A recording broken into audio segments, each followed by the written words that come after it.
Amidst the alleged discrepancies in the National Eligibility Cum Entrance Test or Neet conducted by the National Testing Agency in Meghalaya, a delegation of students along with the Jaintia Students' Union met Education Minister Rakam A. Sangma and requested the state government to ensure that the Neet examination is reconducted for students from Jaintia Hills region and Nongpo.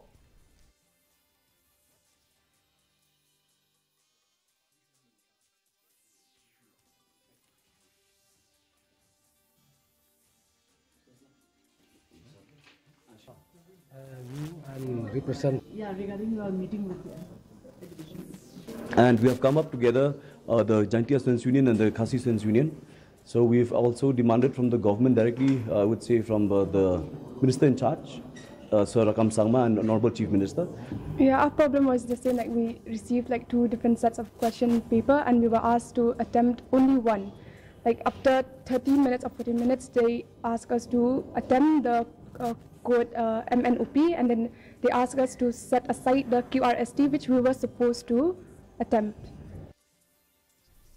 Education Minister Rakam A. Sangma has expressed concern